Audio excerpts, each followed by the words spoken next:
औकात नहीं है तो क्यों पढ़ती हो? पढ़ाई छोड़ दो, क्या ज़रूरत है पढ़ने का? बारिश होती तो पूरा ऊपर से पानी टपकता, साइड यहाँ तक कि एक दिन ऐसा ना हुआ था या मुझे बाथरूम में बैठ के भी पढ़ना पड़ा। मेरे फैमिली वाले जितने भी मेरे चाचा, बड़े पापा, मेरे पापा सब शराबी, किसी को पढ़ाई-लिखाई से कोई मतलब नहीं। यह कहानी है एक ऐसी लड़की की जिसने गरीबी को हराया, समाज को हराया और आखिर में खुद को जीत लिया।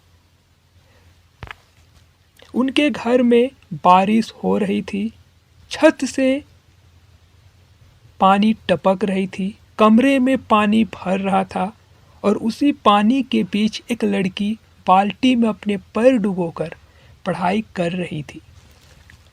आप सोच रहे होंगे इतनी मजबूरी में कौन पढ़ता है, लेकिन उनके पास एक सपना था, गरीबी से बाहर निकलने का सपना, माँ के आंसू को रोकने का सपना और समाज को जवाब देने का सपना।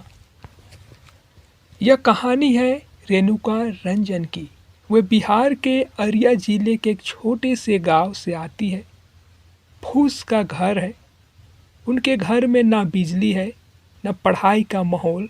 रात को डिबिया जलाकर पढ़ाई करती, कभी बाथरूम में बैठकर पढ़ाई करती, कभी कभी कचरे के पास जाकर पढ़ाई करती, क्योंकि कमरे में गाँव वाले बोल रहे हैं कि नहीं अब इसका शादी करवा दो, इसका हाइट। लेकिन उसे पता था अगर अभी रुक गई तो जिंदगी भर पछताएगी। घर में कोई पढ़ा लिखा नहीं था, पिता शराब। वो मम्मी को मारते थे, पीटते थे, फिर भी मेरी मम्मी हमको फ़ोन करके नहीं बताती, तो वो इसलिए किसको वे जानती थी यह सिर्फ पढ़ाई नहीं है, यह पूरी पीढ़ी की तकदीर बदलने की कोशिश है।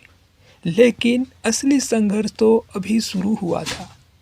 10वीं 10th करने के बाद मैं इंटर में साइंस लेना चाहती थी, लेकिन मेरी मम्मी बोली नहीं, अगर तुमको पढ़ना है तो आर्ट्स रखो, नहीं तो साइंस तुम नहीं रखेगी, क्योंकि एक पैसा का अभाव और दूसरा सुविधा नहीं था मेरा गाँव में जो कि मैं साइंस रखती। आर्ट्स में भी मैं अच्छा नहीं कर पाई, वो इसलिए कि वहाँ पे कोई पढ़ाने वाले नहीं थे और ऑनलाइन सुविधा नहीं था। मैं जब भी मम्मी से फ़ोन माँगती मुझे पढ़ना है, तो ऐसा मैं बैकग्राउंड से नहीं आती हूँ जो मुझे फ़ोन कुछ मिलता। महीने के बाद कॉलेज छोड़ना पड़ा।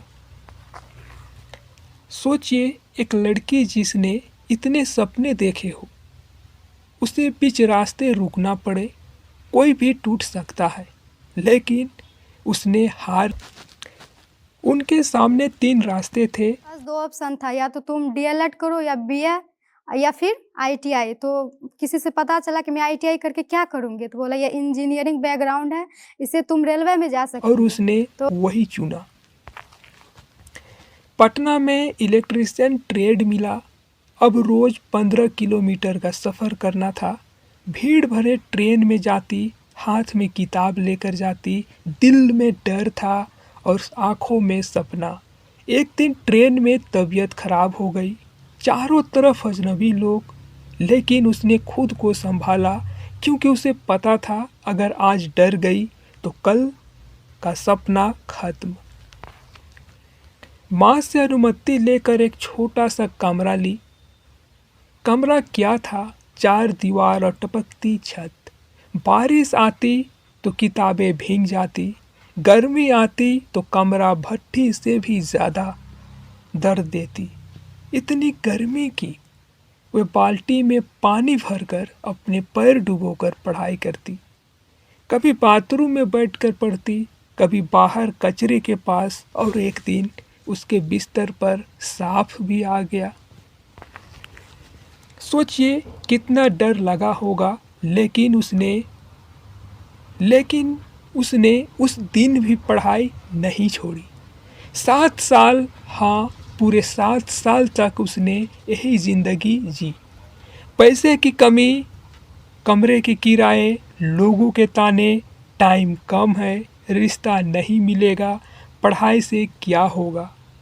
लेकिन वे खुद से कहती थी, उलझोगे नहीं तो सुलझोगे कैसे, बिखरोगे नहीं तो निखरोगे कैसे।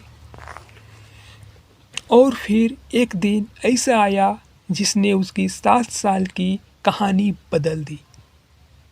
जिसका इंतज़ार उसने 7 साल किया था। रिजल्ट आने वाला था, हाथ कँप रहे थे, दिल जोर से धड़क रहा था, आँखों में डर भी था और उम्मीद भी थी। मोबाइल स्क्रीन खुली, कुछ सेकंड जो उसे घंटों जैसे लगे, और फिर उसका नाम लिस्ट में था। वो सिलेक्ट हो चुकी थी सरकारी नौकरी में। जिस लड़की से कहा जाता था तुमसे नहीं होगा, आज वही लड़की विद्युत ऊर्जा में टेक्नीशियन ग्रेड 3 के पद पर जॉब कर रही है। उसका नाम है रेणुका रंजन। उस दिन न सिर्फ एक नौकरी मिली, बल्कि माँ की मेहनत जीत गई, दोस्त की मदद जीत गई, 7 साल के आंसू जीत गए, और एक लड़की का आत्मविश्वास जीत गया। जो लोग कहते थे लड़की है शादी कर दो, आज वही लोग कहते हैं हमें पता था तुम करोगी। लेकिन सच क्या है? सच यह है कि जब सब साथ छोड़ देते हैं, तब सिर्फ आपका संघर्ष ही आपका साथ देता है। अगर आपके पास ना पैसा है, ना सुविधा है, ना सपोर्ट है, तो याद रखिए, सपना अगर जिद बन जाए तो हालात घुटने टेक देते हैं। गरीबी आपकी पहचान नहीं है, आपकी मेहनत आपकी पहचान है।